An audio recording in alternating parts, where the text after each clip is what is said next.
Hi all! In this video, we're going over Topic 14, Lesson 5, Frequency Tables and Histograms. First, let's talk about what a frequency table and a histogram is. A frequency table shows the number of times a data value or range of values occurs in the data set. And we'll look at an example in just a second.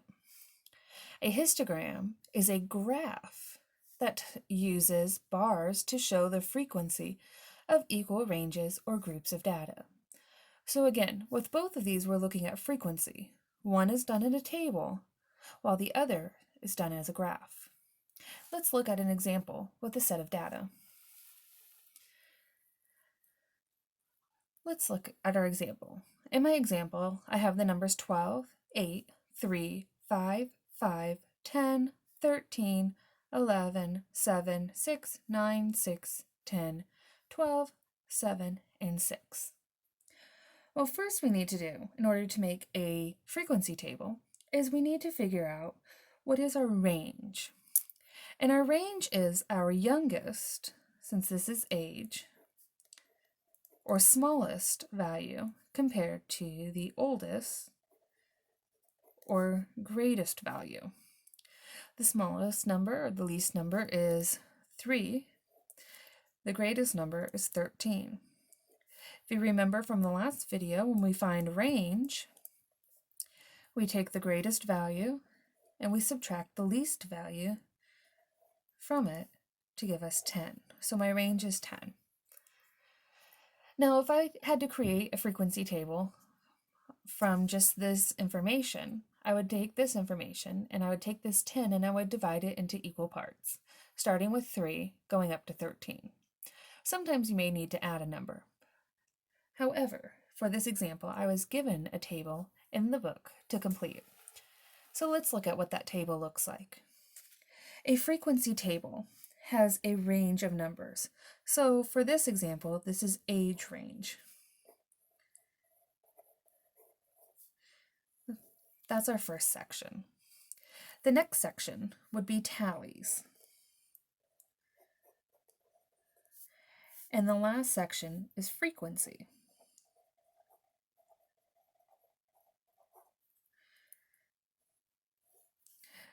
For this example, I was given the ages and ranges already, from 3 to 5, 6 to 8, 9 to 11, and 12 to 14. In order to make it even spread with 3 numbers covered in each range, we had to add one more. Next, I look at the tallies, and that's how often information happens in each of these ranges. Let's go through and count the number of times we see a number between 3 and 5. I see 1, 2, 3, 3 of them. So I put tallies, 3 tallies. For 6 to 8, let's put a tally mark each time we see one. I have 1, 2, 3, 4, 5. It looks like I only have 5. Oh, there's my 6th one. I missed one. Next, I'm going to look for 9 through 10, or 11, I'm sorry. I see 1, 2, 3, 4.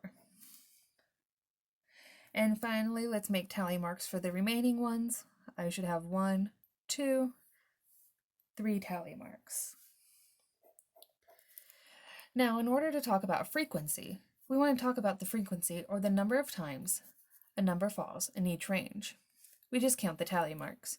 So my frequency for 3 to 5 is 3, for 6 to 8 is 6, for 9 to 11 is 4, and for 12 to 14 is 3. Let's look at what this information looks like in a histogram. Remember, a histogram is going to use bars. So, for starters, we're going to have part of our bar, the bottom part of our histogram with our bar graph is going to have the age range. The frequency gives me the numbers for the side. Let's look down here. If I draw my graph out, and I have my range of 3 to 5, 6 to 8, 9 to 11, and 12 to 14. Those are my ages. Off to the side, I'm going to have my numbers. Let me just count real quick. I'm going to have this first line be 2, 4, 6, and 8. Those are my numbers. So if I look back at my frequency chart, I can see that they're between 3 and 5. It happened 3 times. So I'd have my bar come up to 3. For 6 to 8 times, it happened 6. My bar would come up to the 6. 9 to 11 is 4. And 12 to 14 is 3.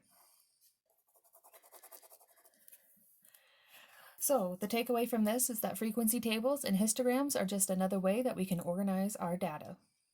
If you have any questions, please feel free to leave a comment in the comment section, and I'll be happy to get back to you. Thank you, and have a great day.